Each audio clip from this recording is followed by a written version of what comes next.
அனைவருக்கும் சுதந்திர தின வாழ்த்துக்கள். சுதந்திரம் அப்படிங்கிறது இன்னைக்கு நிறைய பெண்கள் புரிஞ்சுக்கிறது கட்டுப்பாடற்ற தன்மை அப்படின்னு.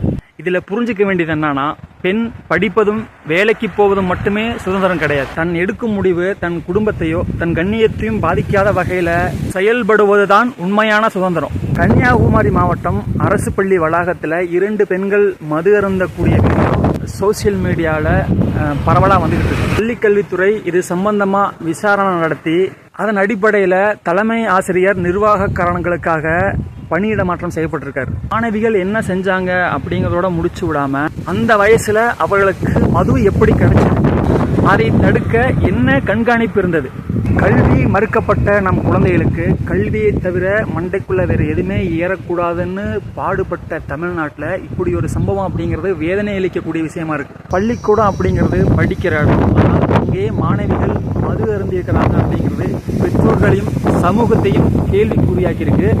மாணவிகள் என்ன செஞ்சாங்க அப்படிங்கிறதோட முடிச்சு விடாம பெற்றோர்கள், பள்ளி நிர்வாகம், சமூகம் இதை பத்தி சிந்திக்கணும். இது ஒரு மாணவியினுடைய பிரச்சனை இல்லை, நம் இளம் தலைமுறையுடைய எதிர்காலம் சம்பந்தப்பட்டது. தவறு நடந்திருந்தால் தண்டனை மட்டும் தீர்வு கிடையாது. அவர்களுக்கு ஏன் இது நடந்தது என்பதை சரியான வழிகாட்டலும் பாதுகாப்பும் கொடுக்கணும். யார் தப்பு அப்படிங்கிறத விட இனிமேல் இப்படி ஒரு சம்பவம் நடக்காமல் இருக்கிறதுக்கு நம்ம என்ன செய்ய போறோம்? பிள்ளைகளை குற்றவாளியாக பார்ப்பதை விட அவர்களை பாதுகாக்க வேண்டிய பொறுப்பு யாருக்கு இருக்கு?